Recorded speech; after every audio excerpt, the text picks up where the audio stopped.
So, where are we? Okay, so tell us how you think things went today in Arraignment Court for the client. Fairly. Judge Ebner is a quality jurist. She listened to all the facts and circumstances, considered everything she should have, and set a fair bond. So you said that your client had only seen this woman once and won't see her again. Talk about that a little bit. Well, of course, the judge is correct to be concerned about future contact. She ordered no contact, and I merely emphasized that there's absolutely no relationship between the two, and he'll never be seeing her again unless and until she appears in a court of law. You had indicated that there was no crime committed. Did he have any sexual contact with her that night on the 4th? You know that I can't answer any such questions, but what I can tell you, based on what I know about this case, is there is no crime committed. And I will also ask you to consider that the Columbus police were scratching their heads for 7 days. Were my client some stone-cold rapist, kidnapper, he wouldn't have been on the street for 7 minutes, not to mention 7 days. So this case is so full of reasonable doubt, it's beyond belief. But the reality is, my kid's innocent, period. Why do you say the Columbus police was scratching their heads? Go into more detail on that. Because the Columbus police are highly trained. They know what they're doing. They deal with thousands of rape cases a year. And when they have a dangerous rapist on the street, they go after him. They snatch him up and they stuff him in jail where he or she belongs. That was not the case here. They took a very deliberate approach. They knew that my client wasn't going anywhere, that he had, prior to this false accusation, been a law-abiding citizen. They weren't worried because they didn't have any reason to worry. Do you know when the woman came forward and filed the complaint or talked to police? Do you know the date? I do not, but I'm told that it was fairly soon after this alleged incident occurred, maybe even within hours, but I don't know that for sure. Did you see the video? Can you talk about, the video? What have you seen? I haven't seen the video. First of all, my client's not in the video. He didn't take any videos. He had no reason to take a video.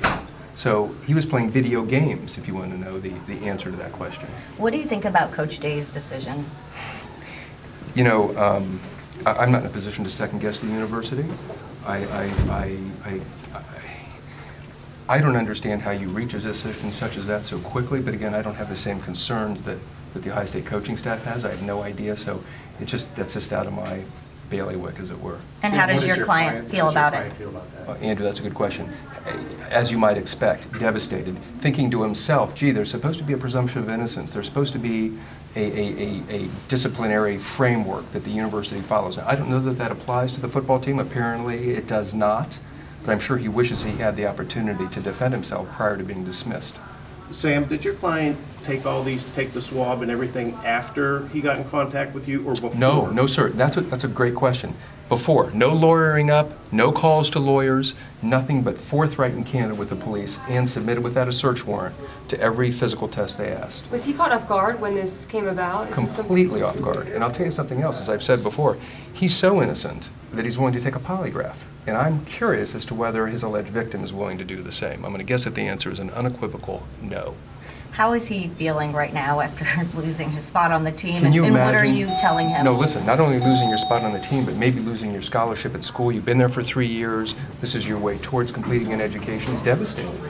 And who wouldn't be? It's absolutely horrific what he's going through. But he's a strong kid. His mother is a hard worker. His aunt is a solid citizen. They both live in Brooklyn.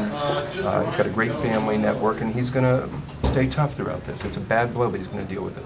How is his family feeling? Are they coming in town? They're going to hightail here as soon as they can. They're not, as I said, they're not made of money. They're hardworking people like most of us, but they're fully supportive, and they're going to hopefully be able to scrape together the bond and get it posted. Anything else?